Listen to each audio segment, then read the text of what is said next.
Fala pessoal, Carros e Finanças no ar, episódio número 16, Welton. Já... Chegando no 20, todo episódio eu tô contando chegar até o 20, Vamos lá, o que é que esse 20 tem de tão especial? Você tá planejando algum convidado diferente, algo assim? Tô pensando numa surpresa também no 20, depois eu conto. Até eu tô curioso aqui, mas como estamos no 16 e esse 16 também é super especial, quer falar por quê?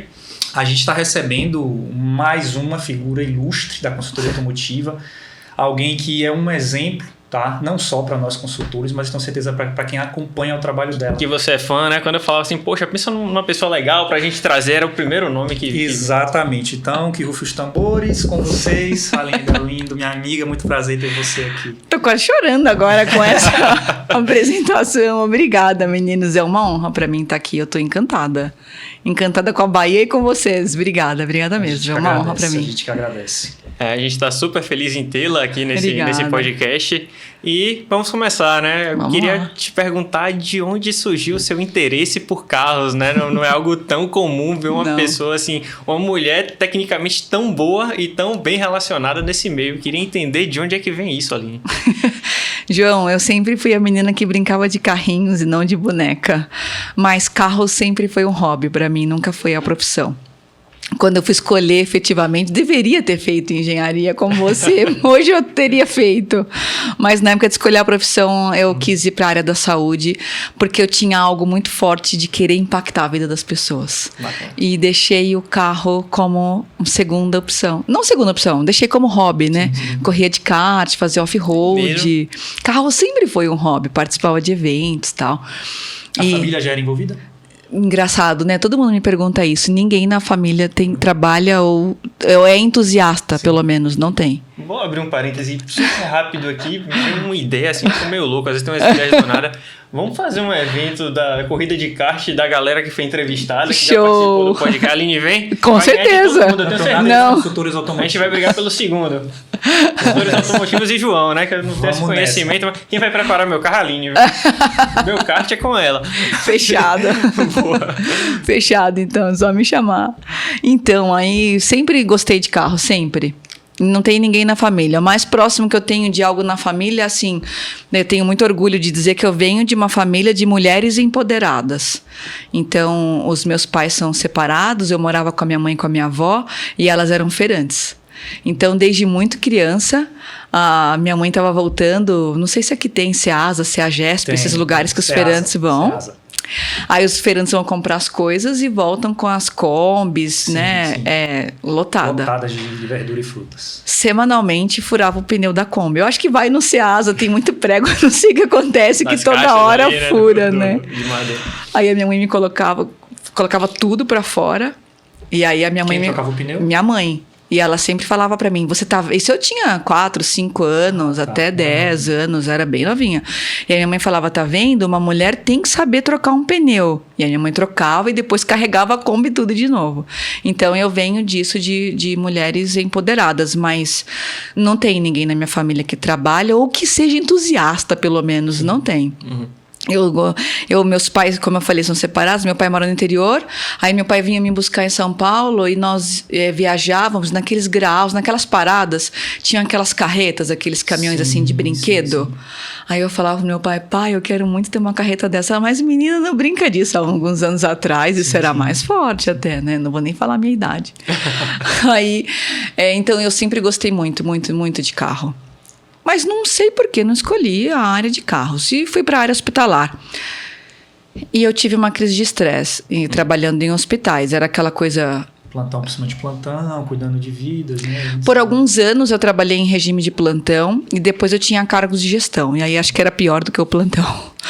E eu trabalhava em hospitais importantes, então era sempre políticos, globais, então nunca podia dar um problema. E sempre quando a gente não está no hospital é quando tem o problema. É na noite do Natal, perfeito, é no meio do carnaval, é nesses locais. Nunca é das 8 às 5 os problemas. E acaba que você não tem vida. Né? Você tá sempre ali. Se eu fosse a uma igreja, eu tinha que sentar perto da porta. Se eu fosse num cinema, eu tinha que sentar perto da porta, porque a todo momento meu telefone ia tocar. E aí eu tive uma crise de estresse mesmo. Eu caí dura. Caramba. Só não tive, né, sequelas maiores porque eu estava dentro do hospital. E aí lá mesmo no hospital eu já pedi demissão.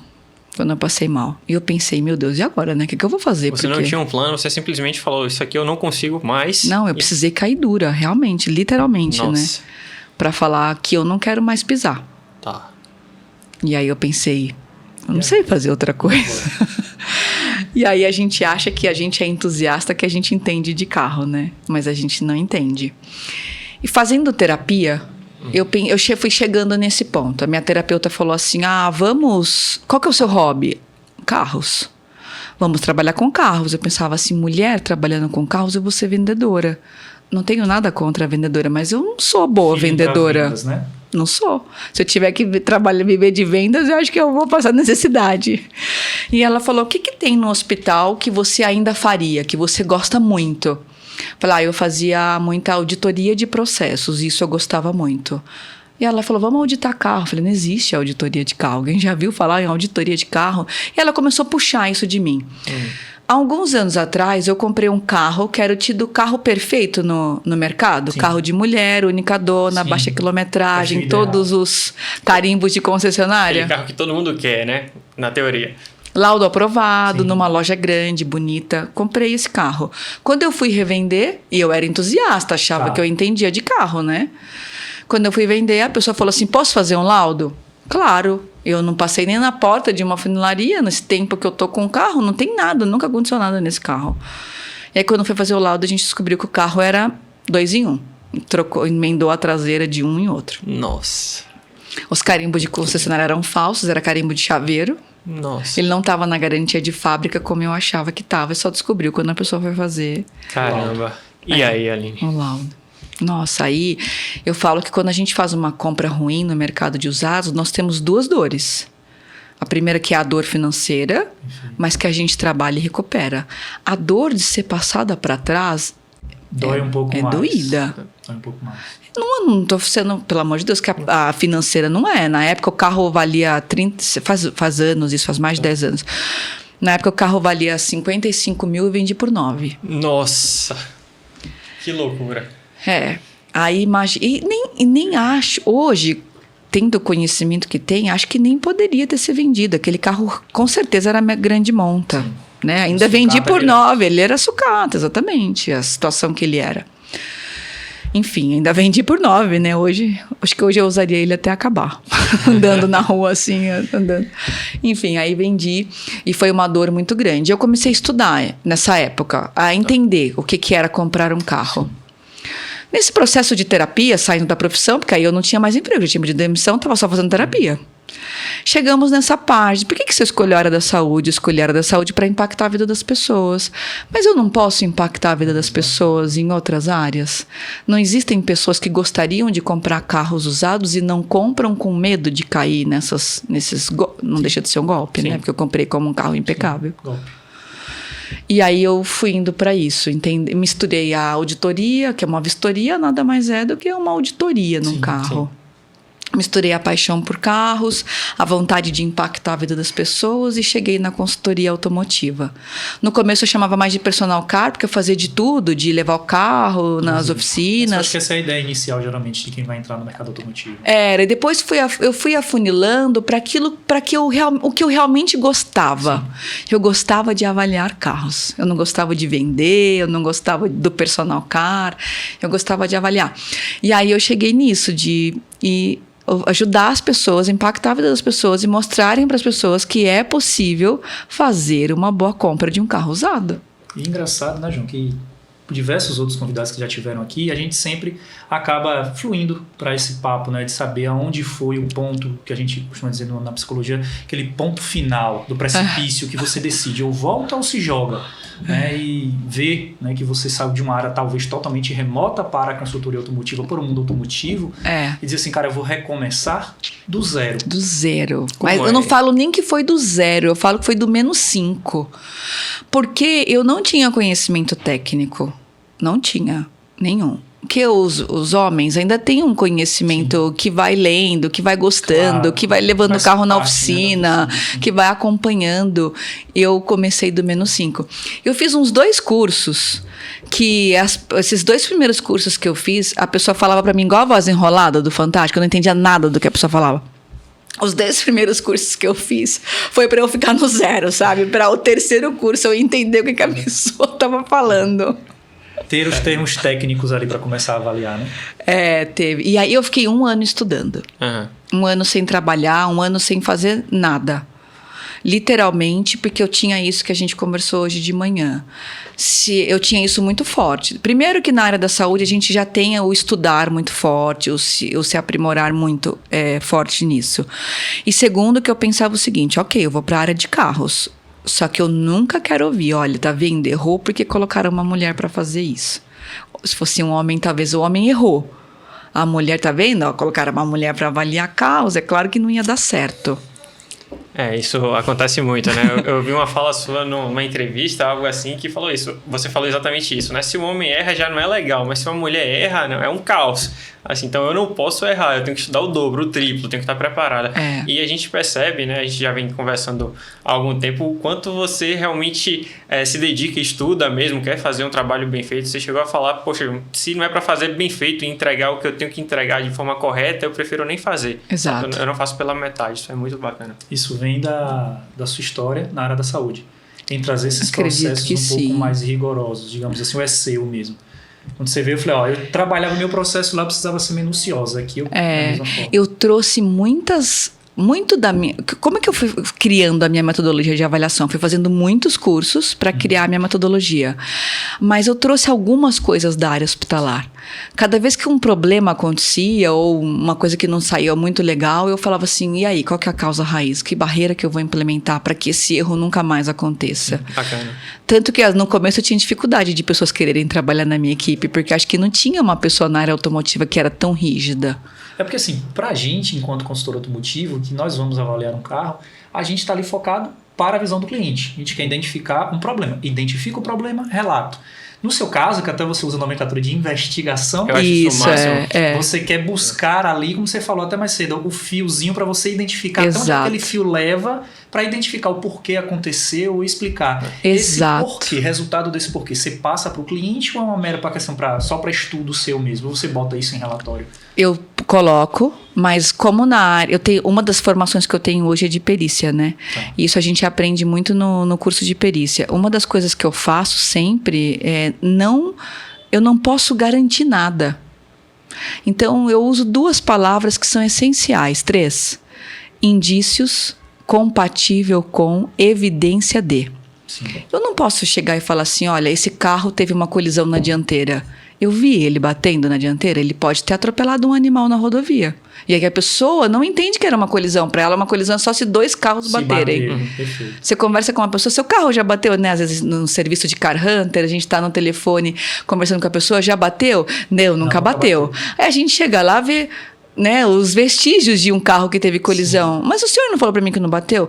Não, isso aqui foi uma coluna no estacionamento do meu prédio. Então, o senhor bateu na coluna. Não, eu não bati em outro carro. Para as pessoas, colisão é sempre com outro carro. Sim. Aí, se você só coloca lá, o carro teve batida na dianteira. Eu não sei se teve batida na dianteira. E eu falo muito isso para os meus alunos. O que eu estou vendo?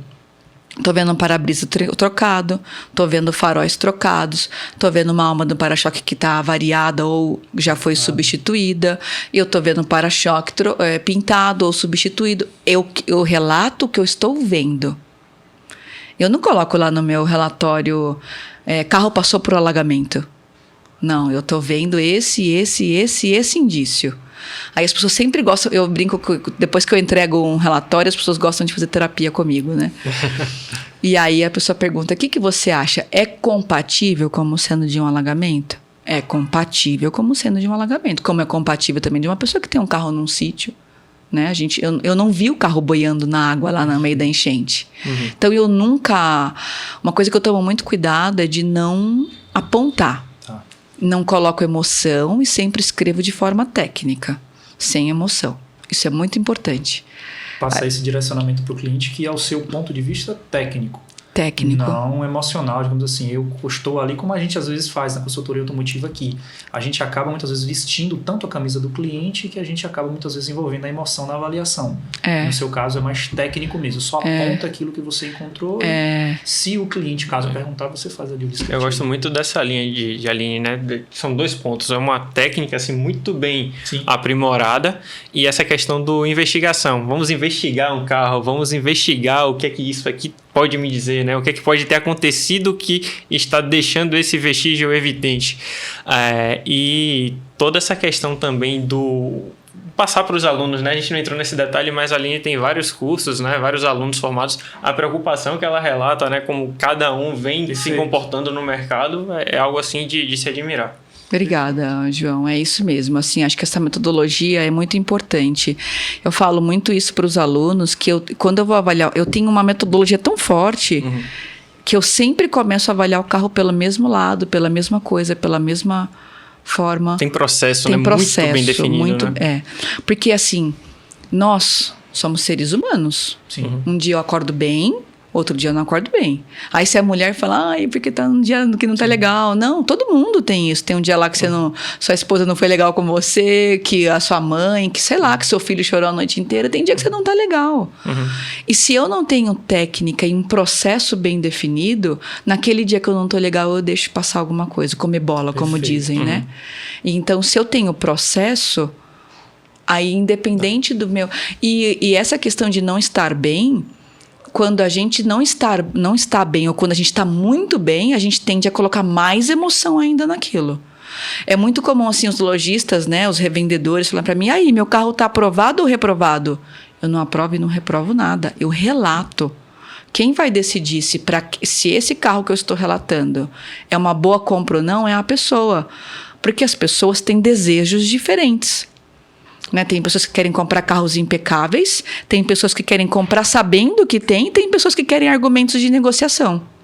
Sim. E se eu colocar a minha opinião, eu vou estar interferindo nisso, como já fiz alguns anos atrás, no início. Eu falo muito isso dentro da assessoria de investimentos também, né? Quando um cliente vem conversar comigo para investir algum valor, eu tenho que ter muito cuidado de não fazer a carteira para mim, a carteira para o cliente, para o perfil dele, o momento de vida dele. Exato. As pessoas chegam assim, João, qual é o melhor investimento que você tem aí hoje? Depende, é para mim ou para você?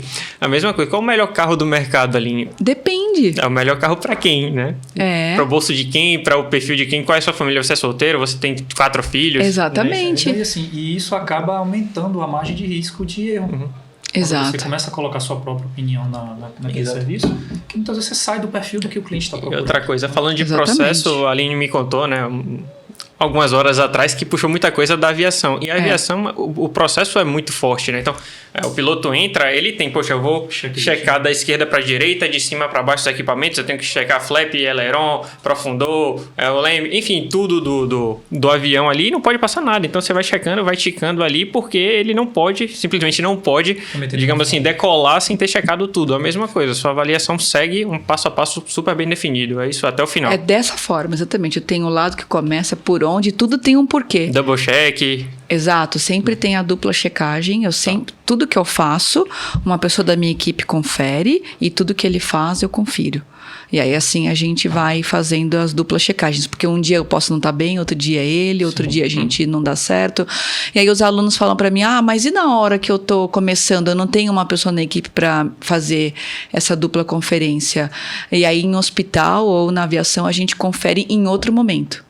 Então, eu faço agora a avaliação, tiro foto, faço os vídeos, e no pós-avaliação, aí eu checo tudo de novo. Que é o processo de investigação. Eu mostro muito no curso, quando o investigador chega no local, ele não vai colocando aquelas plaquinhas, número 1, número 2, isso aqui vai ligando a isso aqui. E eu sempre, tudo num carro é uma análise de conjunto. Não é um item que vai me falar que aquele carro é de alagamento, não é um item que vai me falar que aquele carro é clonado. São várias plaquinhas que a gente, aqui tá estranho, opa, aqui tá estranho, opa, e aí a gente liga. Uma coisa a outra e tira esse diagnóstico. Tudo que que a gente avalia num carro é uma peça de um quebra-cabeça. E no final a gente tem o desenho completo. Que legal. Você falou agora há pouco que começou do -5. Aí depois de uns 2 cursos, chegou ali no 0, começou a aprender. Quando foi o ponto que você falou assim, poxa, eu já me sinto tão bem, assim, tecnicamente, já estou tão confiante, a ponto que meu conhecimento tem que transbordar. Eu quero passar isso para outras pessoas. Vou ser professora, vou ministrar cursos, vou dar palestras. Como foi? Qual ponto foi esse que você falou? Já posso ir para um patamar acima? Nossa, ninguém nunca me perguntou isso. Interessante. Não fui eu que defini isso, foram as pessoas. Bacana. Chegou num momento que as pessoas falavam assim para mim, você não dá curso? Ou me indica um curso? E aí eu pensava, que curso que eu vou indicar? Porque tal curso aprofundou muito nisso, tal curso aprofundou muito nisso. Como eu fiz muitos, eu pensava assim, puxa, eu não tenho um curso que eu falava assim, esse daqui eu acho que foi o que mais... Cada curso me desenvolveu em uma parte. Sim. Da consultoria ou da avaliação. E aí as pessoas começaram a me pedir. Eu pensava, putz, vou fazer. Mas não era algo que eu pensava. Não foi uma coisa assim. E aí quando chegou uma quantidade grande de pessoas pedindo, aí eu falei assim, puxa, agora eu acho que tá na hora, né? Aí primeiro eu achava que não ia vingar muito isso. Eu primeiro fiz assim, mentorias em grupo ao vivo. Pensei, eu não vou gravar um curso... Entro num estúdio, fico lá não sei quanto tempo, aí depois não dá certo, não vendo o curso. E aí eu fiz as primeiras 3, 4 turmas ao vivo. Só que aí eu comecei a não dar conta, porque aí eu começava a postar que estava dando, outras pessoas vinham no orgânico. E aí eu falei, não, agora tá na hora de eu gravar. Aí eu fui, fiquei acho que 15 dias no estúdio, gravei o curso. E aí as pessoas faziam um curso, tá bom, mas agora eu quero aula prática. Eu pensava, nossa, presencial também. Até hoje, assim, o presencial eu faço poucos por ano. Acho que o máximo que eu fiz o ano passado, num ano, foram 5, 6 turmas. Esse ano eu já ainda tô na 2ª ou 3ª turma. E aí foi o presencial. E aí todo mundo, quando que vai ter e tal. E aí o curso estourou mesmo quando eu fui no Autosport. Aí todo mundo veio falar assim, eu quero trabalhar com isso, eu preciso que você me ensine como trabalha com isso. Muito boa, né? E aí então não foi... Lá em hospitais eu já trabalhava bastante com treinamentos de novas equipes, de alguns processos, essa coisa já era algo que eu fazia e que eu gostava. Quando as pessoas começaram a me pedir, eu pensei, putz, pode ser legal. E o que é que você traz diferente nos seus treinamentos? Eu vou até puxar um exemplo de algo que eu vi. Uma foto sua com a estrutura de um carro. Conta a história de por que você fez aquela estrutura. Achei super bacana. Que legal, você faz umas perguntas que as pessoas não fazem. Geralmente eu recebo as mesmas perguntas. Eu venho de hospital. Em hospital, como que a gente aprenda o corpo humano? Me apresentam um esqueleto. Eu vou ser muito honesta para vocês. Eu falei que eu vim do -5. Eu tinha muita dificuldade de aprender estrutura. Muita. Não era normal. A dificuldade que eu tinha. Eu ia num curso, eu falava, agora eu vou ir mais um. Eu tinha muito. As pessoas falavam pra mim, eu não entendia como é que eu tinha que analisar a estrutura. E aí eu fui atrás de um estágio. Eu pedi para uma funilaria deixar eu morar lá por um mês. Eu falei, olha, eu preciso entender e aprender estrutura. E eu fiquei numa funilaria. Eu tinha comprado um carro batido, porque quando eu comecei, eu fazia alguns testes. Eu ainda não tinha bem definido o meu nicho de mercado, achei que podia ser uma oportunidade. Acabei comprando, acho que eu nunca falei sobre isso. Eu comprei um carro batido e coloquei ele na funilaria. E eu fiquei internada lá junto com ele. Nesse 1 ano que eu fiquei estudando. E aí eu aprendi. Só que aí eu entendi que o carro tinha um esqueleto assim como nós. Sim. E quando eu fiz a faculdade, me apresentaram um esqueleto. Que legal essa visão, né? De fazer uma analogia, um paralelo ali entre o corpo humano e o carro, né? A estrutura de um carro. Você trouxe isso da sua área para o seu trabalho atual. Né? Exatamente. E aí eu mandei fazer. Foi muito difícil, porque aqui no Brasil não tem, né? Esse tipo, na época não tinha. Não sei se hoje já tem alguns anos que eu tenho. Então, eu comprei um projeto de CAD, né? Não entendo bem disso. E aí mandamos imprimir. Foi bem difícil, ele quebrava o tempo todo no começo, aí teve alguns ajustes e tal, mas ele veio de fora. E aí hoje, até podia ter trazido ele, mas uma vez eu fui para BH dar um curso e teve uma avaria na alma do para-choque. Caramba, e agora para reparar? Como é que vai fazer esse visto agora para poder fazer a... Eu acho que ele tem sempre um apontamento agora. Em todos os cursos eu falo para as pessoas, cuidado com a minha alma. Carro de Aline tem que aprovar. Eu falo para as pessoas, cuidado com a alma do meu para-choque, que ela tem avaria. Até pensei em trazer, mas ele sofre um pouco nessas viagens. É uma impressão muito fina, né? Sim. Ele sofre bastante. O outro, que é a carroceria sobre chassi, ele é mais firme, que aí a gente já tinha trabalhado melhor o projeto. Quando tem um chassi, porque são as 2 peças longas fixas. Ah, sim, já é aquela coisa um pouco mais fragmentada, né? Mas eu acho que não foi nem pela estrutura em si. Eu acho que a gente já tinha feito o teste no monobloco, sim, e aí o chassi ficou melhor. E tem o projeto também, que acho que era melhor. Os alunos amam ele no curso. Todo mundo quer tirar foto, ficam olhando. E por mais que eu faça o curso dentro de uma oficina, que a gente tem um monte de carro lá em cima do elevador, explicar a estrutura, tanto no curso online, que eu tinha essa dificuldade, quanto no curso presencial, com um esqueleto na mão, é muito diferente. Né? Que as pessoas falavam assim, aqui é a longarina, tá vendo? Sim. Aí todo mundo põe a cabeça lá, mas a pessoa viu um negócio, ela não entende, né? A peça inteira. Então, aí nos cursos eu consigo mostrar melhor a estrutura, e essa era uma dificuldade que eu tinha, e que aí eu vi que os alunos também têm, que não era só minha, eu tinha muita. Assim, a gente pode dizer que essa seria a maior dúvida que hoje a gente tem nos seus alunos. Eu tenho alguns colegas meus que falam justamente disso, que estão entrando até no processo de consultoria, que eles falam que a maior dificuldade realmente é a estrutura. Entender o que é longarina, o que é uma travessa, uma alma de para-choque, né, coluna A, B e C. Então, para eles, muitas vezes, isso aí é o que dá mais ali aquele calcanhar de Aquiles. Você acha que nos seus cursos também a gente tem essa dificuldade? Olha, eu me aprofundo mais, eu vou na ordem. Eu me aprofundo muito em adulteração. Tá. Porque eu costumo dizer o seguinte, se você comprar um carro com reparação de estrutura, você errou, vai ter uma perda financeira, mas você vende. Tá. Comprou com problema mecânico, vai ter uma perda financeira, mas vende. Comprou clonado, aí já era, né? Não tem jeito.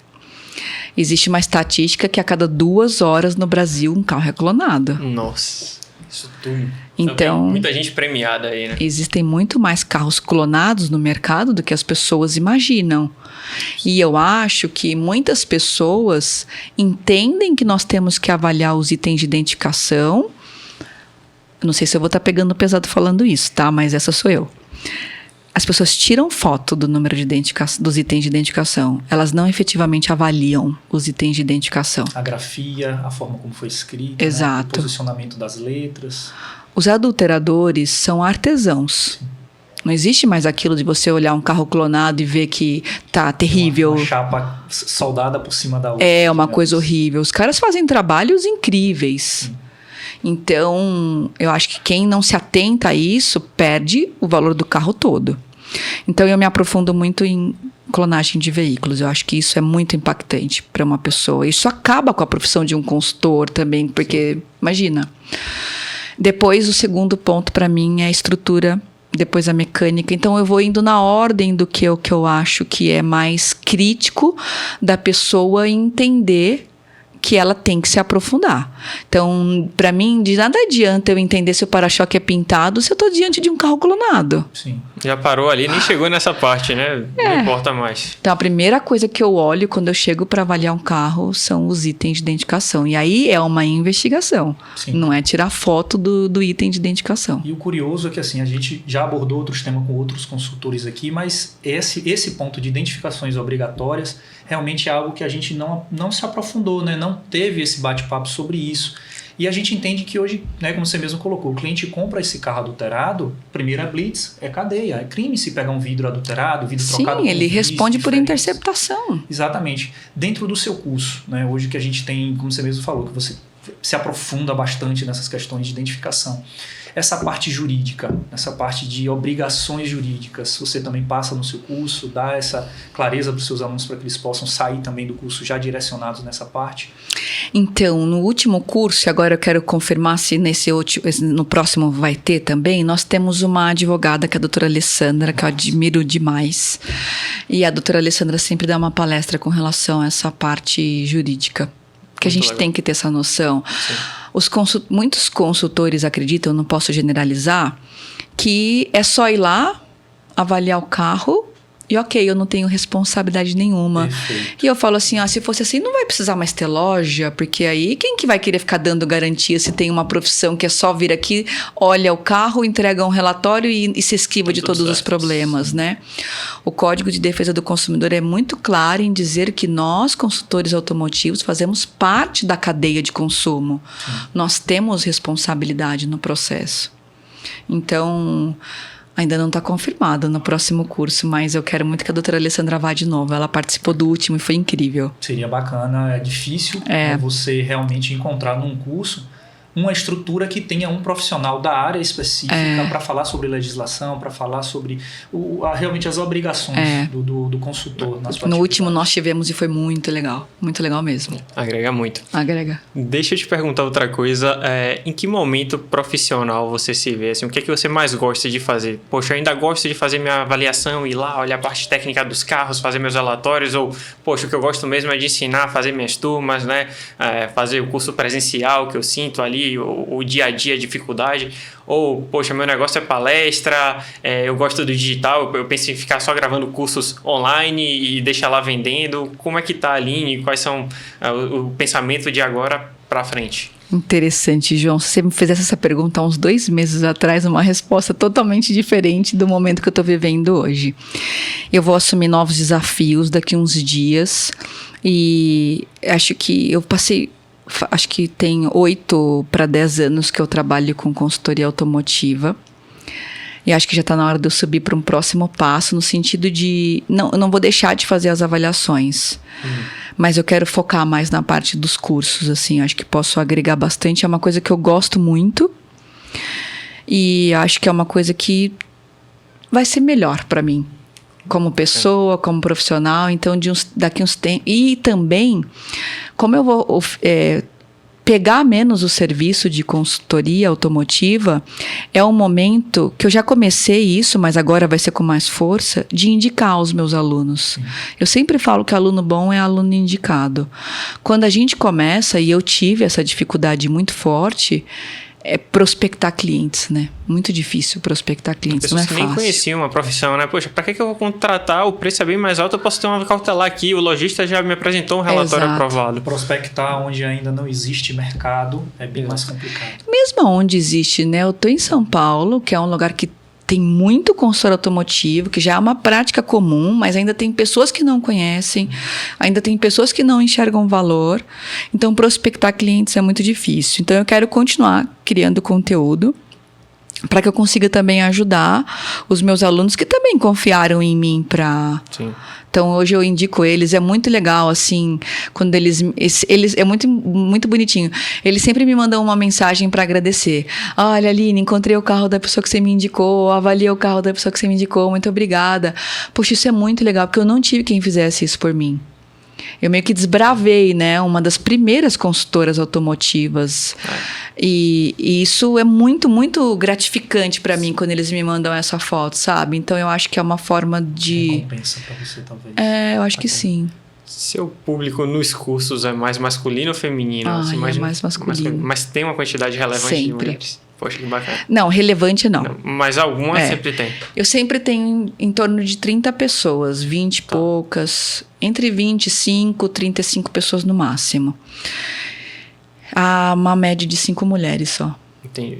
E a gente sempre tem aquela coisa que a mulher é muito mais detalhista do que o homem, né, para fazer qualquer tipo de análise. Então, imagine um campo de consultoras automotivas com mulheres. Então, assim, tendo um direcionamento com uma instrução como a de Aline, um curso como a de Aline, teria ali uma questão de investigação e ainda com a questão do detalhe feminino, que é de ser detalhista. E às vezes eu vou atrás das mulheres. Sabe que esses dias veio uma moça que era dona de loja falar pra mim, vou mandar os meus filhos. Eu falava assim, olha, vem também, eu não cobro nada pra você vir junto com eles, eu só quero ter mais mulheres no meu curso. Que legal. Eu falo, eu não posso. Sempre as mulheres, elas ainda não se interessam tanto. muito. Alguma coisa específica por elas ainda não procurarem tanto? Eu acho que elas não gostam. Avaliar um carro não é fácil para uma mulher. A minha unha quebra o tempo todo, a minha unha fica suja, a gente se suja. Né? Eu continuo usando jaleco. Antes eu usava um jaleco branco no hospital e hoje eu uso um jaleco azul escuro. Para até me proteger, para não sujar, porque depois a gente entra no carro, às vezes tem um estofado claro e tal, né? Até para proteger, assim, para respeitar o carro da pessoa. Eu acho que não é uma profissão fácil. A gente tem que tirar o step do lugar, eu deito embaixo da roda para ver se a roda tá torta, embaixo do carro para ver a estrutura. Nem sempre a gente está num local que a gente consegue ter um elevador. Perfeito. E a gente não pode deixar. Eu uso muito a câmera endoscópica, ela me ajuda muito né, em relação a não ter um elevador. Mas não tem jeito, tem que abaixar para ver. Você falando de câmera endoscópica, desculpa, João. Não, eu ia só fazer mais uma pergunta em relação ao público. Eu perguntei do público dos cursos, mas em relação a seus clientes, uma boa parcela é do público feminino ou não? A maioria são homens que te contratam para avaliar ou encontrar um carro? A maioria são homens. 20% Também. do meu público são mulheres. Entendi. E é muito interessante que as mulheres que me contratam, que elas vêm falar comigo, eu tenho muitos... Agora, por exemplo, eu estou fazendo um serviço de car hunter para 3 mulheres. Só que são os maridos que estão falando comigo. Entendi. Geralmente as mulheres que me contratam é a mulher que vai comprar o primeiro carro. Não sei por quê. Não sei se ela não tem uma ajuda. Não sei. É um perfil muito assim, de mulher que vai comprar o primeiro carro. Mas 80% dos meus clientes são homens. Entendi. Eu ia abordar só aquela questão que você estava falando da câmera endoscópica. Sim. Dentro da sua avaliação hoje, né? Quais são os equipamentos que você utiliza? Até para o cliente saber. Pesquisa, o que você utiliza? Você utiliza câmera endoscópica? Você utiliza scanner? Porque aqui na Bahia, no mercado nordestino, na verdade, a gente tem muito costume de, como eu comentei com você mais cedo, de oficinas parceiras. Né? Uhum. Né? Eu, particularmente, às vezes utilizo e às vezes não. Certo. E equipamentos, o que é que você utiliza para fazer a avaliação? Eu uso um scanner. Tenho 2 scanners, né? Dependendo do tipo do carro, é o scanner que eu vou utilizar. Eu uso o medidor de espessura de tinta, Tá.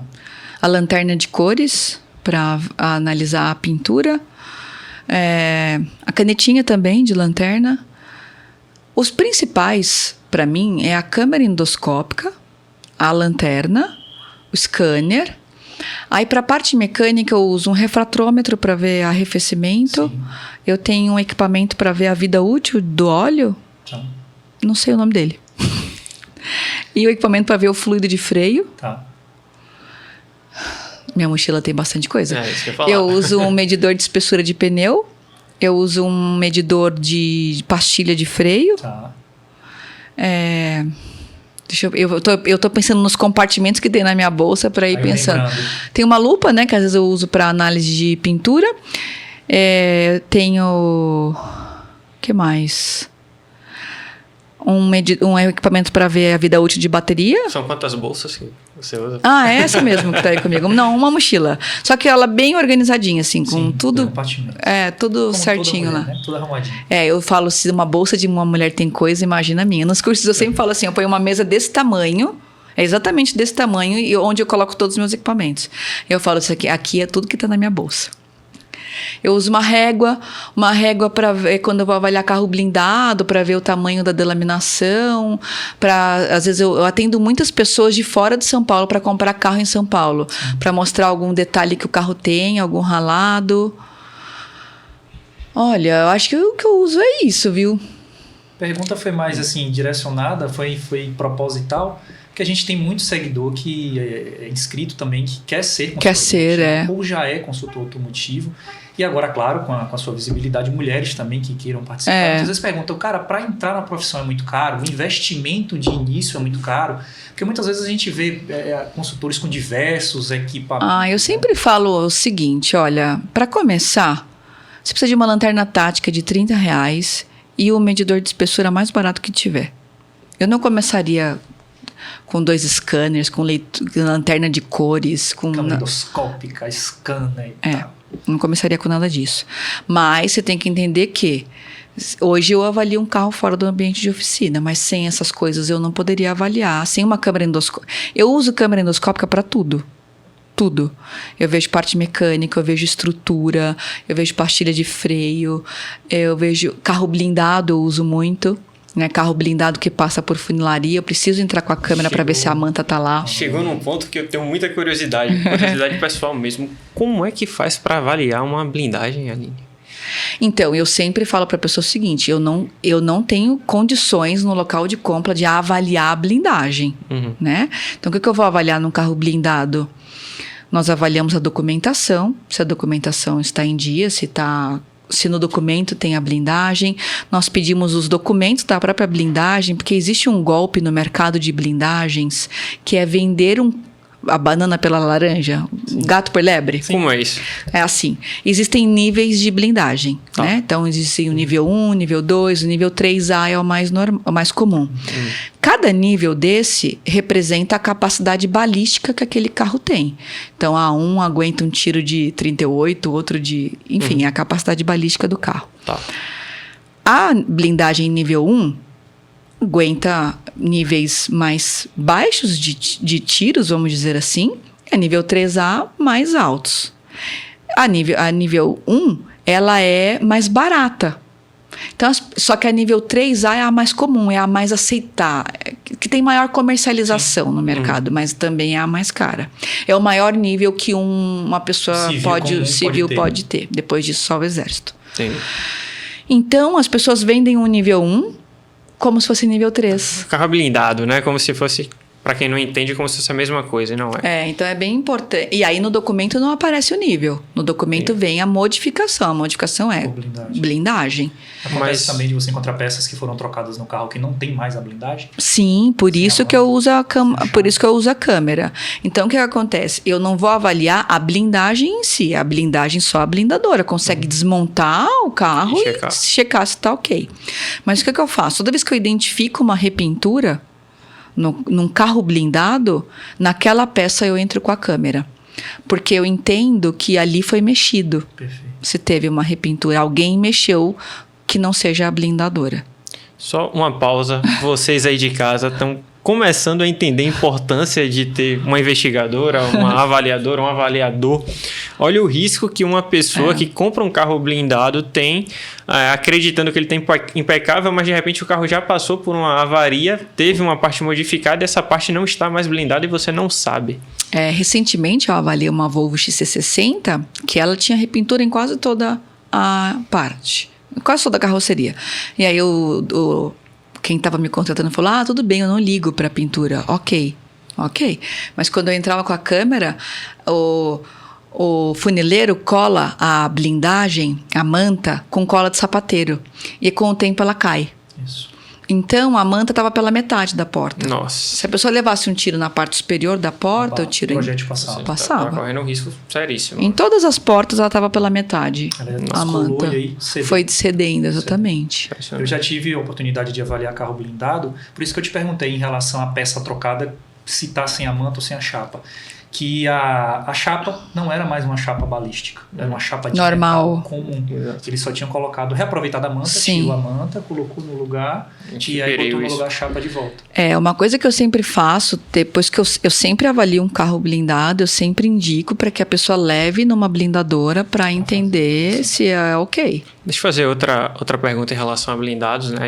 Você que veio de São Paulo sabe que São Paulo é uma cidade de muito carro blindado. A gente vê as faixas pretas assim na janela. Eu aprendi com meu amigo Bruno. Bruno, um abraço, por sinal.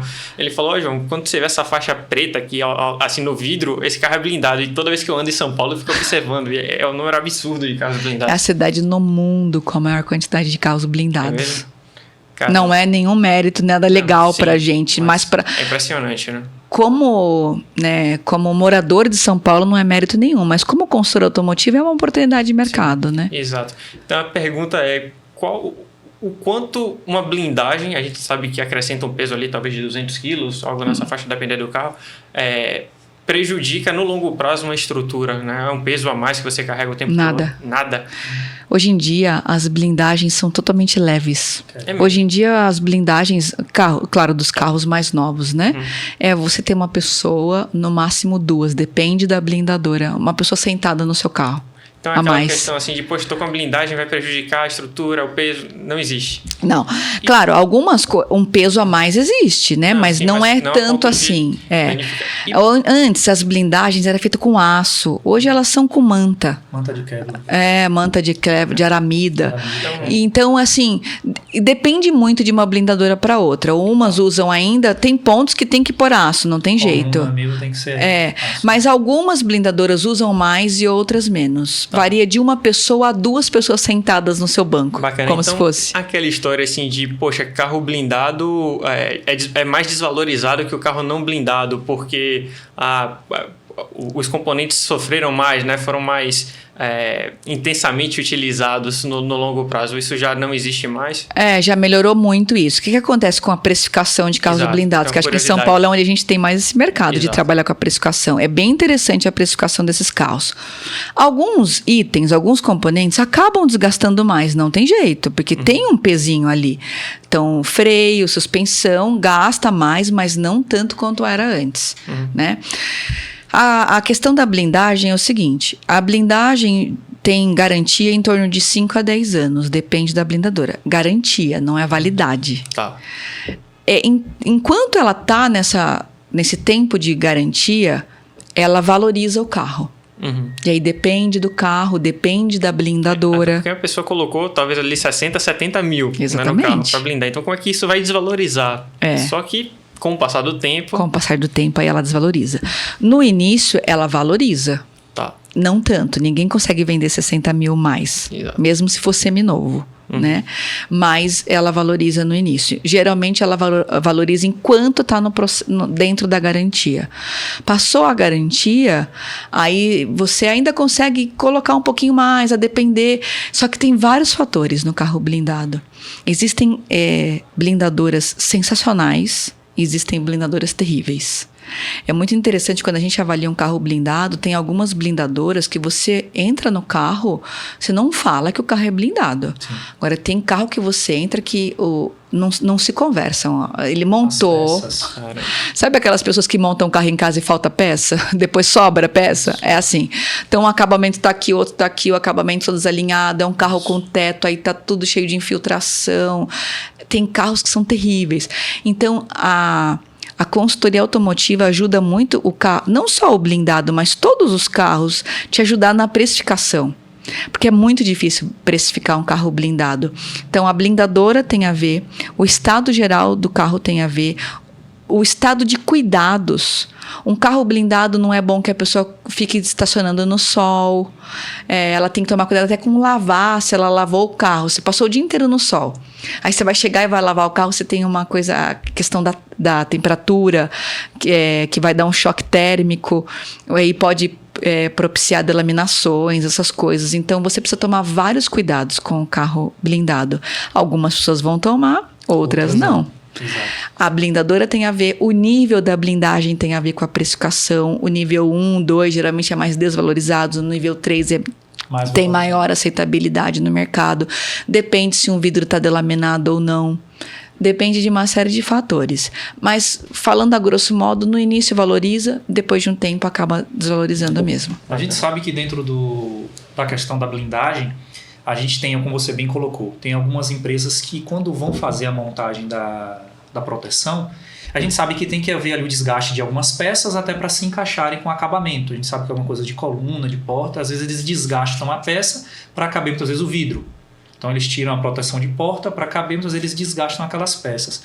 Em relatório, né, para um consultor que está nos assistindo agora, quando você vai fazer esse relatório, essas peças desgastadas por montagem, você passa em relatório, deixa isso descrito ali para o cliente, ou simplesmente você, como você mesmo falou, eu não faço análise da blindagem. Mas como a gente está falando de acabamento do carro, você chega a passar isso no relatório? Não, esse desgaste não, porque isso varia de blindadora para blindadora. As blindadoras mais famosas, pelo menos lá em São Paulo, elas não estão fazendo mais esses processos.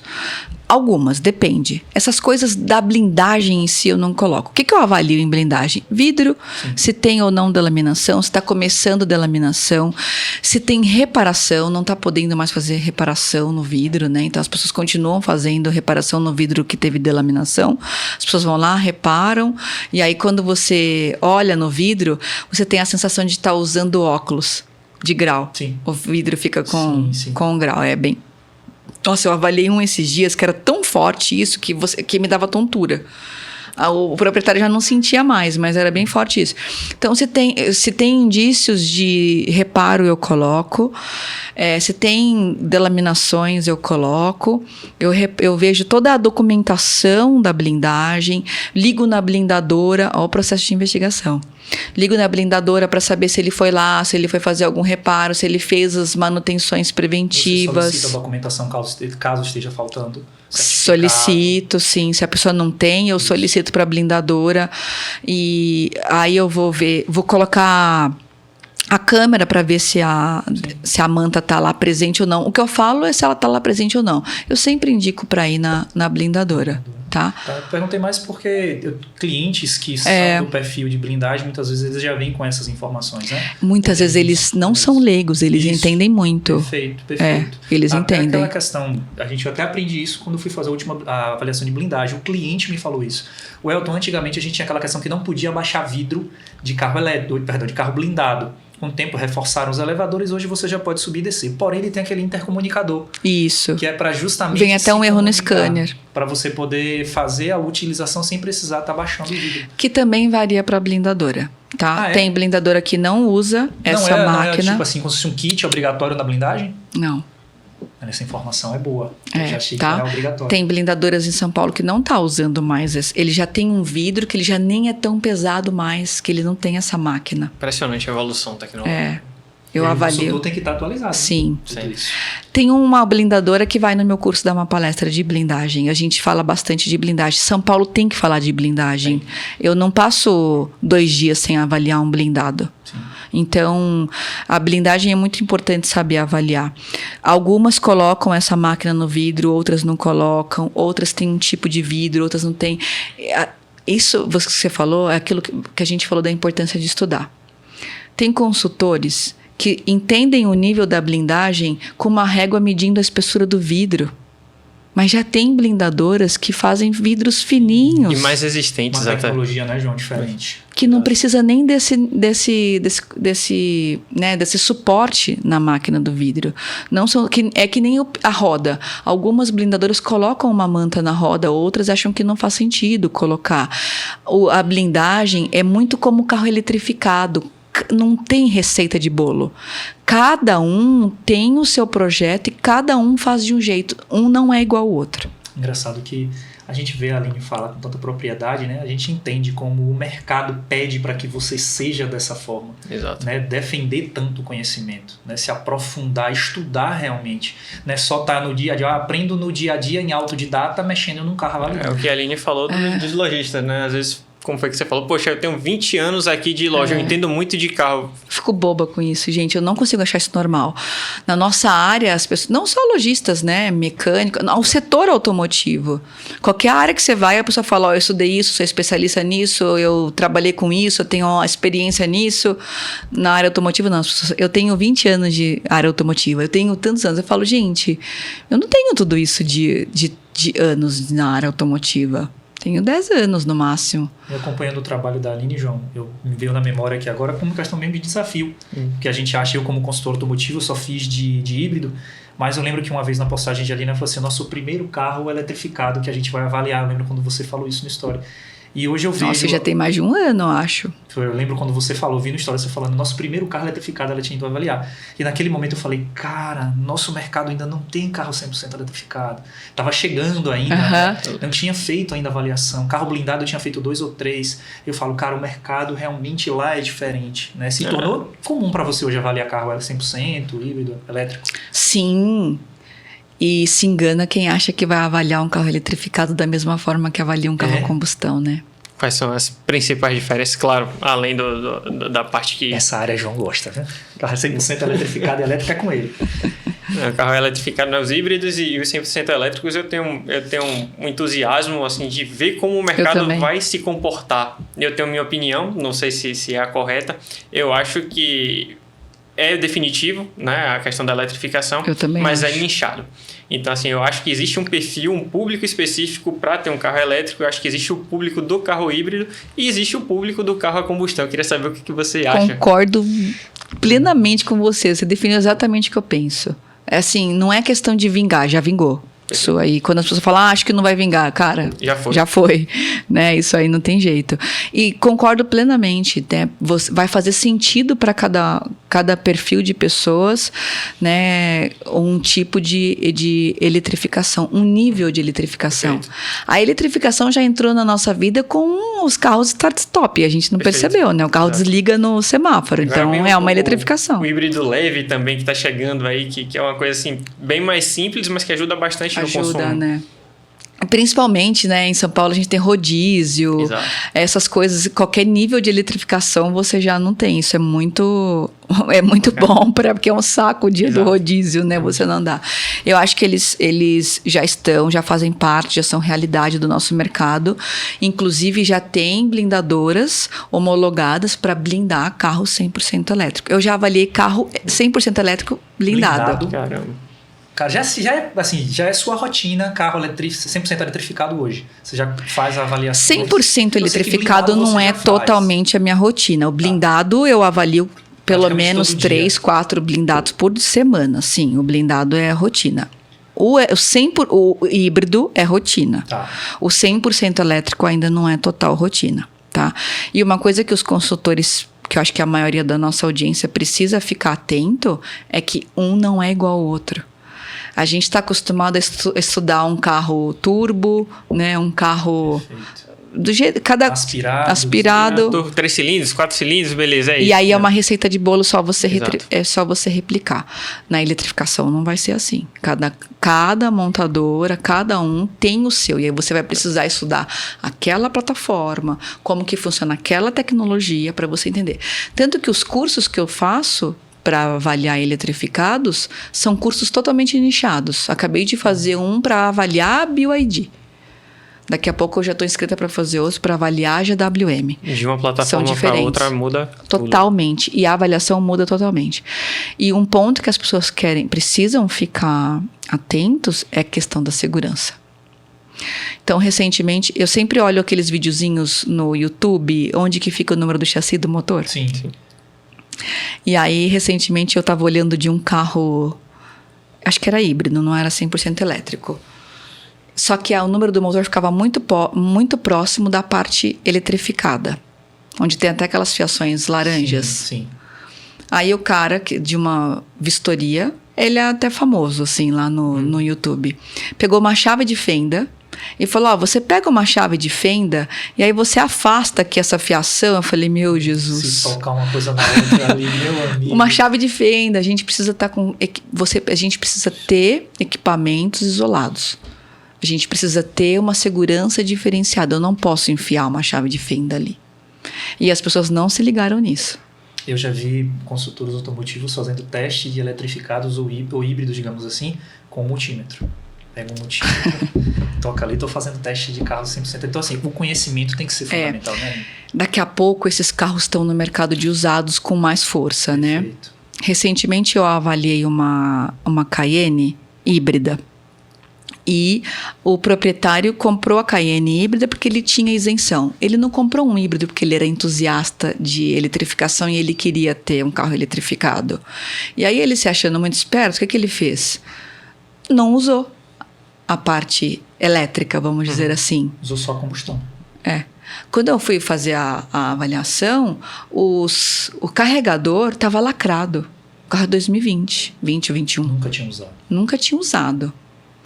Quando eu coloquei o scanner, 12% de vida útil da bateria de alta tensão. Cada carro tem um jeito de você usar e carregar, está no manual. Olha, esse carro você vai ter que ir no primeiro ano carregar assim, fazer tantas cargas. Você tem que se ligar que ele tem uma bateria ali. Aí as pessoas falam, não presta. Pois é. E a bateria, ela regenera, né? Você vai regenerando carga no uso. Então, alguns sim, outros não. Né? Exato. A depender do carro. Tem até um modo, né? Que você, a depender do modo que você está dirigindo, você regenera mais, regenera menos nos híbridos, enfim. Eu uso muito Corolla híbrido nos cursos, né? Eu levo sempre um Corolla híbrido. Aí eu tenho o B, né? Lá no joystick. Agora o eletrificado não fala mais a manopla, fala joystick. A gente sabe hoje que a construção dos carros, elas vem mudando, né? E quando a gente falava, Corolla não tem defeito. Honda são os carros os inquebráveis que vão durar a vida Isso inteira. dói a alma ouvir um negócio desse. E a gente né? hoje vendo a quantidade de carros 100% elétricos, aqui a BYD simplesmente explodiu, a gente vê um DUF em cada esquina. Hoje em dia, e como você falou, para a gente que é consultor, isso realmente preocupa. Como é que vai estar o mercado de seminovos um pouco mais na frente, com essa quantidade de 100% eletrificados, e como os consultores vão começar a direcionar os clientes para esses carros. Porque quando começar a chegar no seminovo, o cara que não tinha condição de comprar 0 km, ou que não tinha acreditado ainda, vai querer comprar. Isso te preocupa, Wolf? Me preocupa pelo ponto que a gente estava conversando mais cedo, de como o consultor vai estar preparado para poder passar uma análise desse carro para o cliente. Se prepare. Porque assim, a gente que procura conhecimento, que procura estar ali, digamos assim, com grandes profissionais que passam esse conhecimento para a gente, é uma coisa. Mas e para aqueles outros profissionais que não fazem essa preparação, simplesmente querem trabalhar? Posso ser sincera? O mercado vai acabar com eles. Não vai dar para ficar. Porque, assim, o nome consultoria, acho que já traz consultoria por isso. Ele tem que ser um serviço diferenciado. Sim. É por isso que é tão mais caro do que uma vistoria cautelar. Não é porque é melhor. É uma questão de imagem e credibilidade muito forte. A partir do momento que você comete um erro que é considerado grave e é sabido ali que aquilo era evitável, você tá fora. Porque o cara quando tá satisfeito, conta para 2, 3 colegas, te indica. Quando tá insatisfeito, o mercado vai engolir 200, ele. Acabou. Você imagina se eu tivesse avaliado uma Cayenne e eu não tivesse identificado a vida útil daquela bateria, porque ele era um carro com 30 mil quilômetros rodados, todas as revisões realizadas na concessionária, impecável. Não tinha uma pintura nem de para-choque, porque não tinha. Agora, você imagina se eu não tivesse visto aquilo, se aquele cliente vem atrás de mim, nem se eu vender a minha casa eu não pago uma Cayenne para ele. Imagina. Não é? Então, a gente precisa ter essa noção, assim, não é só eu ir lá, cobrar caro e vestir uma roupinha bonitinha, que eu sou consultor automotivo e eu ando com um medidorzinho que é bonitinho. Não é. A gente precisa ter responsabilidade, a gente precisa ter técnica, a gente precisa ter metodologia, a gente precisa estudar. Não dá mais para ficar, eu tenho 20 anos de mercado. O mercado mudou, o adulterador virou artesão, os carros, a tecnologia dos carros mudaram. Então, se você gostava lá do seu carro aspirado quando você era criança e tal, tá acabando, não tem mais. Carro aspirado, beberrão, manual. Vai sempre ter esse nicho, óbvio que vai ter, mas se você quiser ficar só nesse nicho. Exato. Isso é uma outra coisa que eu defendo com a consultoria automotiva. Cada vez mais, os consultores precisam pensar em nicho de mercado. Não dá para sair atendendo a tudo e todos. Eu, por exemplo, é forte que eu vou falar. Não gosto de carros antigos. Por que eu vou trabalhar com carros antigos? Carro velho. Lasanha, não gosto para ter, não gosto de avaliar. Mas fale mesmo. Tem cara, carro velho, adoro. Sim, e respeito quem gosta. Então, quando alguém me contrata, você avalia carro... Não avalio. Tenho aqui o meu colega que avalio. Indico o meu colega que ele entende de lasanha. Eu não entendo, vou lá só passar raiva, porque eu não gosto. Não gosto. A gente tem que ter o nosso nicho de mercado. Não estou falando que é errado gostar, pelo amor de Deus. Estou falando que a gente precisa... É aquela história, os consultores automotivos precisam entender isso. Se eu vou no clínico geral, a consulta é R$100. Se eu vou no neurologista, a consulta é 600. Você quer ser o clínico geral ou você quer ser o neurologista? Você gosta de carro antigo? Senta na cadeira do carro antigo. Você gosta de moto? Quantos consultores de moto tem? Não sei, nunca vi. Não tem. Também nunca vi, não. Então a cadeira tá vazia. Quem chega primeiro bebe água limpa, não é? E o mercado deve ser bom, hein? Deve ser sensacional. Porque tem moto de tudo quanto é preço. E jeito, né? E estilo. Exato. Então, assim, hoje nós temos, lá em São Paulo tem bastante profissionais de marca. Tem o consultor especialista em tal marca, em tal coisa.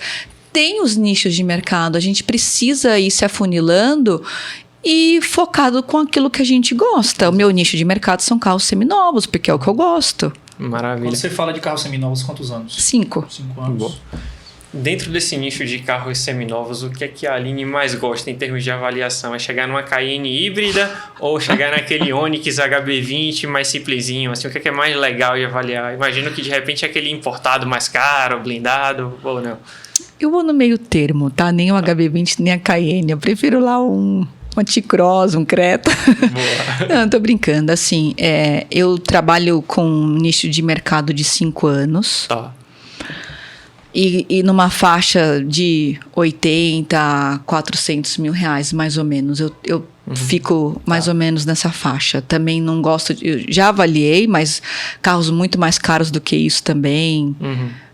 Também não faz sentido, porque eu teria que ter outra estrutura, outros equipamentos. Eu acho que isso é a importância do nicho. Eu avalio esse perfil, essa fatia do bolo, mas eu estou tanto tecnicamente quanto com equipamentos preparada para essa fatia de bolo. E aí eu posso cobrar o preço, eu cobro o preço que eu acho justo, o preço que eu quero. Né? O cliente fala para mim, você me dá desconto? Não, desconto é no carro, comigo não é desconto. Ou você quer me contratar ou você não quer. Exato. Né? Então, quando você se especializa e quando você tem seu nicho de mercado, você pode cobrar por isso. Porque você não é mais um na fila do pão. Você é um cara especialista naquilo.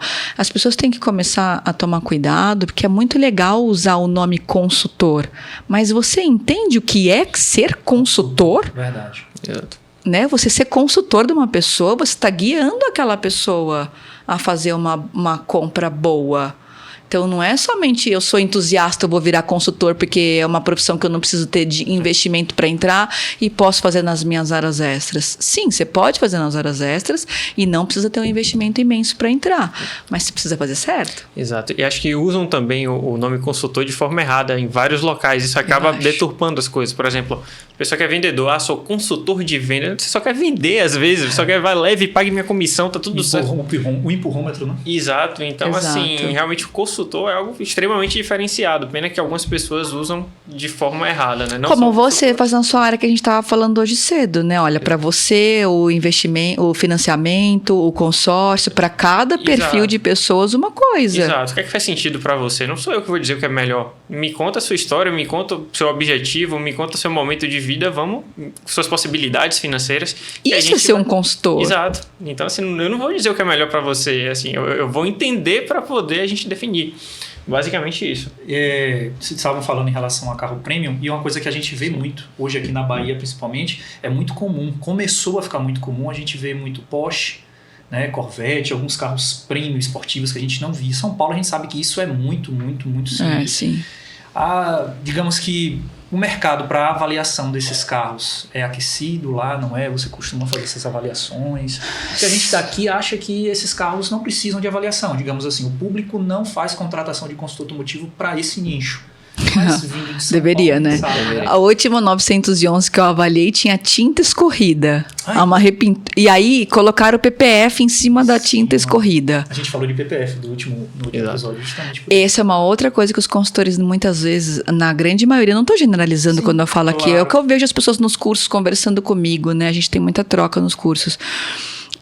As pessoas aprendem, me mandando no direct assim, tô vendo seu aparelhinho aí, até quanto que é repintura, até quanto que não é? Gente, tem muitas variáveis. Exato. O PPF é uma variável importante na análise de pintura, né? Às vezes você vê, eu poderia estar vendo aquela tinta escorrida, mas ela poderia ser o jeito de colar o PPF. O que estava por baixo do plástico, né? Exatamente. Eu avaliei recentemente uma Defender dessas novas, a New Defender, e colou o PPF de uma forma que parecia que o carro foi todo mal repintado. Aquele aspecto de casca de laranja, né? E ficou até umas fissurinhas assim, que parecia resquício de tinta. Sim. Então a gente precisa estar atento aos sinais, esse é o processo de investigação. Tudo é uma análise de conjunto. Não é só uma coisa. Um resquício está pintado. Eu preciso ver outras análises. As medidas de um PPF, quanto que é? Para você ter uma ideia, na análise de investigação, eu vou atrás para descobrir qual é o PPF que a pessoa está entrando, para eu entrar no site de quem produz, porque lá no manual do PPF fala quantos microns tem aquele PPF que a pessoa usa. Ela é impressionante. Por isso que eu estou fazendo tantas perguntas direcionadas justamente para explorar isso. Um curso gratuito. Eu sei dessa mulher há muito tempo, eu sei da bagagem dela. Olha, valeu a moqueca, viu? Rapaz, impressionante. Eu vou fazer algo que eu aprendi com o Anderson. Produtor, dá um close aqui. Dá o zoom. Tá pegado? Não, tudo bem, então vai daqui mesmo. Se você não tiver inscrito nesse canal, pare 5 segundos, se inscreva agora. segue a gente lá no Instagram, porque isso aqui tá uma aula da Aline, então é o mínimo que você pode fazer por estar assistindo esse conteúdo gratuito, por favor. É muita bagagem a Aline traz. Isso, assim, a gente sabe que o mercado de São Paulo é um mercado que pede, né? Qualquer profissional, né? Lá a gente sabe que qualquer área precisa você ter conhecimento muito a mais. Aí quando a gente fala de PPF, polimento, vitrificação, troca de peças, mercado premium, a gente sabe que para quem é consultor automotivo, que está do lado de cá, ou quem é entusiasta, muitas vezes nem imagina que isso existe. Para o consultor é muito bonitinho postar que eu tô avaliando uma BMW, né? Que eu tô avaliando uma Cayenne. É lindo, fica bonito na foto, né? Quando a gente tira com a Cayenne, assim fica lindo. Mas e a responsabilidade de avaliar isso? Perfeito.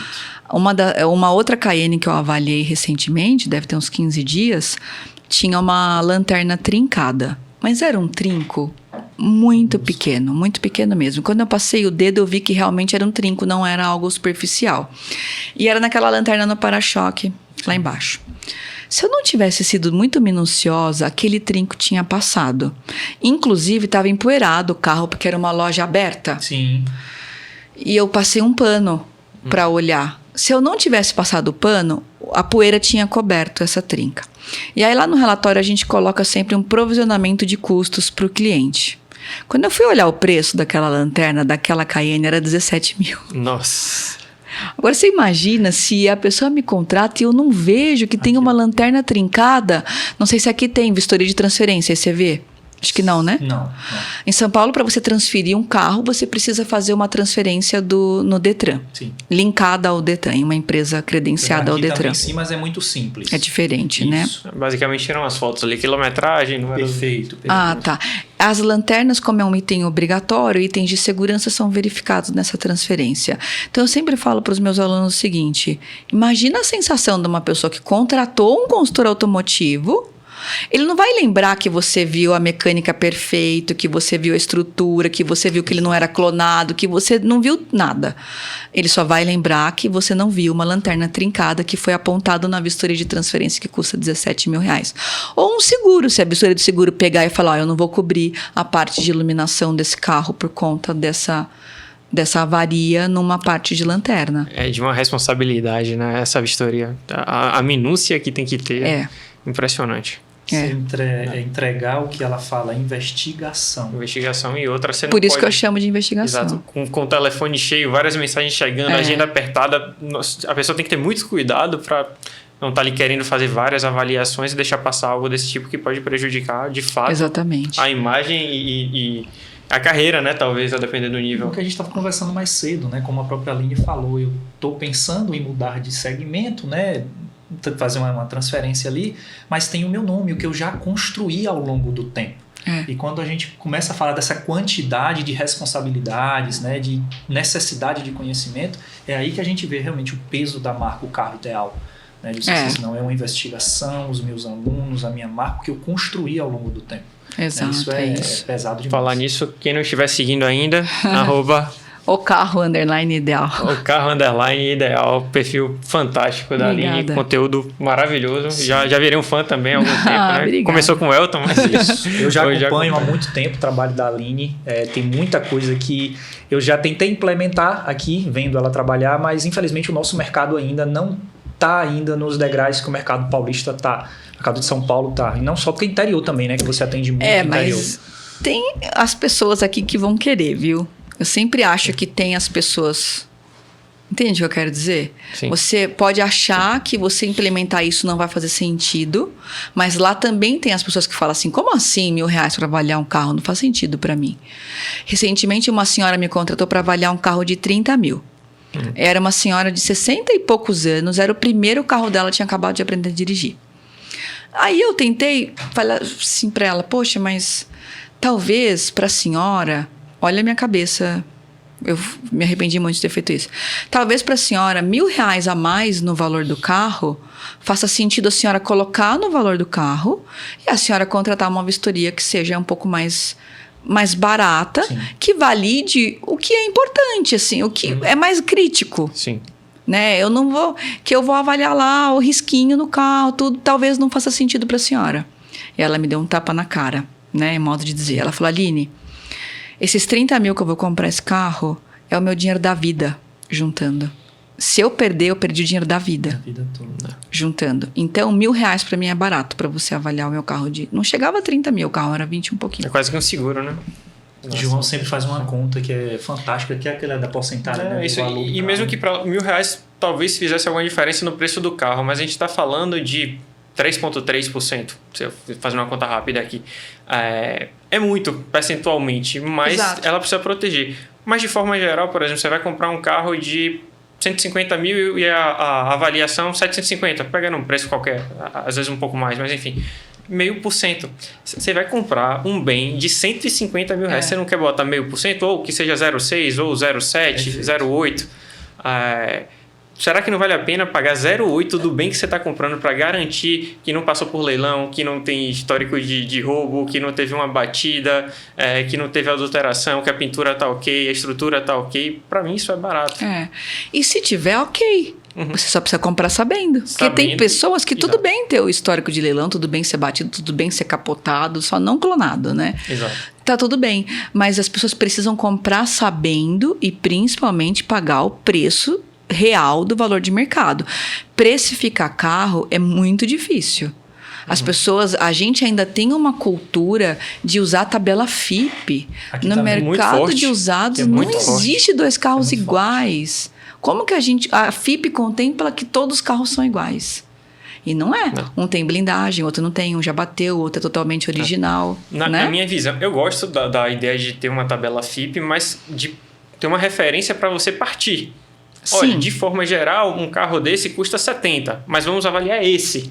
Veja, olha o histórico desse, olha como esse foi cuidado, olha a vida que esse carro teve. Era um cara que usava no meio rural, ou era um cara que ia trabalhar no prédio corporativo e ficava na garagem o tempo todo? É uma pessoa que anda 500 metros e para, ou é uma pessoa que anda em velocidade de cruzeiro? Exatamente. Ali aquece tudo, o fluido passa direitinho. Então, cada um tem sua vida. Tanto que eu andei interessado, também não sou dos maiores entusiastas de carro antigo, não, mas eu já dei umas pesquisadas e eu vi que os bem cuidados ali, de fato, bem originais, são vendidos às vezes no dobro, não existe FIPE para antigo. Exato. Como se não existisse, né? Exato. Então, assim, eu gosto da ideia de ter uma referência, mas tipo assim, olha, um carro desse modelo, dessa versão desse ano, a referência é tal, mas a gente precisa avaliar aquele carro, porque como você falou... Mas o mercado não entende isso, o mercado tem a FIPE como a verdade, né? Eu não pago acima da FIPE. Exato, e aí o carro é totalmente diferenciado. Você tem Volks, você sabe, a Volks é uma das que mais é difícil com relação a isso, porque tem aqueles monte de pacotes, que quando você compra zero é caríssimo, e aí na hora de vender é tudo pela FIPE. Exato. Só que você... quero botar o teto solar, 8 mil a mais, sim, mas o meu tem teto solar, não quero saber. Meu tem painel digital, o meu tem não sei o quê. Então, assim, uma tabela que eu uso bastante é a tabela KBB. Né? A tabela KBB já contempla a quilometragem, a cidade, um carro que tem o valor de o seu carro aqui em Salvador vai ter um preço, lá em São Paulo ele vai ter outro. As cidades mudam os valores, né? Perfeito. Então, ela contempla a cor, ela contempla blindagem, se tem teto, se não tem teto. A KBB, eu acho que não é 100% fidedigna em todos os casos, mas na maioria dos casos ela tenta se aproximar mais ali da realidade daquele carro em específico. Eu gosto bastante. Na verdade, eu uso as duas, né? Mas a minha... a KBB eu confesso que eu já ouvi falar, mas eu nunca parei para olhar, nem fazer bem interessante, faz o teste. A FIPE é o que mais é usado. Exato, todo mundo fala da FIPE, né?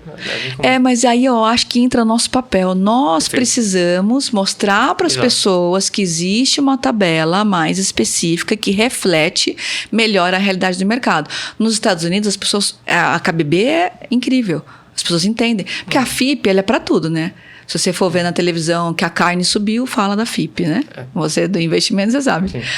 A KBB não, ela é só... Eu não faço propaganda da KBB, só acho que ela é mais fidedigna. Ela é uma tabela de carros. Sim. E aí, como que os consultores automotivos não usam uma tabela que é específica de carros? E contempla mais variáveis, né? Coisa que o mercado é assim, cheio de variáveis. É claro que a gente não pode esquecer da FIPE, porque o imposto é na FIPE, o seguro é na FIPE, o mercado é na FIPE. É óbvio que a gente vai ter ela como base. A FIPE, né? Mas a gente consegue ali ter uma noção de E o que eu mais gosto na KBB também, além de contemplar tudo isso, é que ela dá uma faixa de preço pra gente. A FIPA, ela é 70.143, né?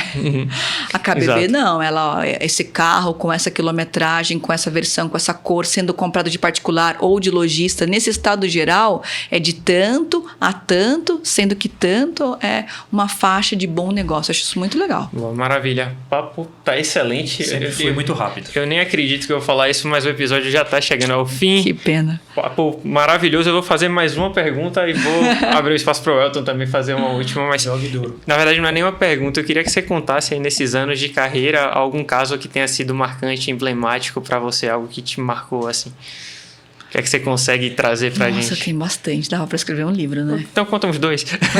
Mas eu gostei da ideia do livro. Um livro da Aline ia fazer... Eu ia ser o primeiro a comprar, pedir autógrafo. Tô lá na fila. Quando lançar, me chame.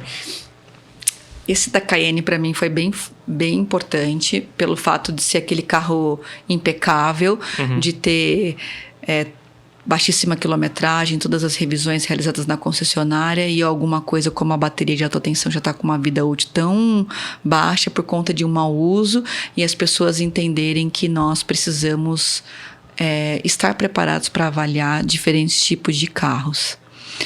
E o que mais me marca, assim, eu não sei se um caso específico que eu posso contar, mas os casos que mais me marcam são aqueles casos que as pessoas tendem a vender o carro pelo maior valor possível. Elas não entendem que eu preciso, em algumas situações, diminuir, aí maqueiam os carros, né? Então, para mim, os casos mais impactantes é sempre... E por ser mulher, as pessoas fazem isso com mais força. Então, as pessoas falam para mim, você vai vir ver o carro?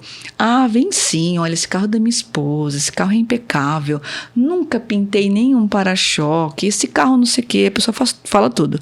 E aí, quando eu chego lá... Tem que dar um remédio pra memória. E nem lembrava. E aí sempre a culpa da esposa. Foi a minha esposa que ralou. Foi Ele a minha me falou. Ou o cunhado. Eu já tive um caso desse também, que foi o cunhado. O cara viajou. Eu falei, olha, aqui tem uma repintura. Você falou pra mim que não tinha repintura. Aí ele falou assim, não, eu nunca fiz repintura, nunca fiz. E ele começou até a passar mal. Eu acreditei que ele realmente não tinha.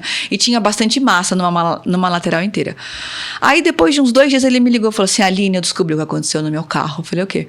Fui viajar e o carro ficou com o meu cunhado. Meu cunhado bateu, arrumou, minha esposa soube. A gente voltou de viagem, o carro já estava pronto e eles nunca me contaram. Quase acabou o casamento quando eu fiz a avaliação do carro. Que mostrei que o carro era cheio de massa e o cara não sabia.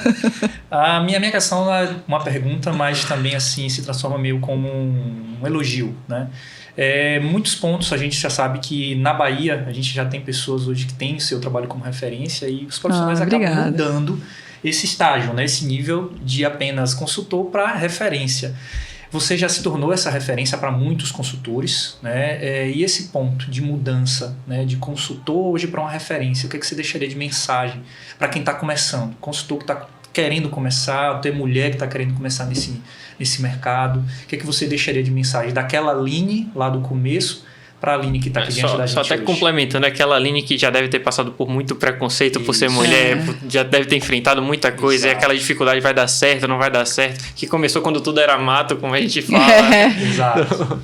Estudem, se capacitem, estejam preparados para todas tudo que aparecer na sua frente. Nada vem fácil. É lindo quando a gente posta no Instagram, mas o Instagram é o palco. Sim. Os bastidores, né? Ser uma mulher, deitar debaixo de um carro, não é fácil. Ficar todo sujo, não é legal. Mas, assim, a mensagem principal que eu quero deixar é estudem. Não é porque você é entusiasta que você não precisa estudar, não é porque você entende de carro desde criancinha. Busque o curso. Não é o meu curso que é melhor, não é o do colega que é melhor, faça todos. Não é porque você tem 30 anos de loja que você não precisa estudar. Que você não precisa estudar, exatamente. A minha receita foi fazer todos e pegar a melhor parte de todos. Não é o curso da Aline que é o melhor. Faça todos. Tire proveito de todos. O que é melhor na Aline? É clonado? O que é melhor no Rogério? É tal coisa? O que é melhor? Tire o que é o melhor de cada um e faça a sua metodologia. Posso deixar uma segunda mensagem? Por favor. Não copiem os demais. Seja autêntico. eu entrar na sua página, eu posso ver uma postagem sua ou uma matéria sua e falar assim, esse é o consultor automotivo. Esse é o consultor automotivo. Não copie o do outro. Faça o seu processo, a sua metodologia, tenha a sua cara no seu Instagram. Perfeito. Da forma como você quer atingir o seu público, da forma como você acha que é certo. Mas tenha a sua autenticidade. E não é porque o primeiro fez, deu certo e você sai copiando ele. Não é que não pode copiar. É que o mercado sabe que você está copiando. Né? Seja você mesmo, seja autêntico e estude muito, muito. Não pare de estudar nunca. Maravilha. Fantástico. Que bate-papo maravilhoso. O episódio sempre passa muito rápido. Passa muito rápido.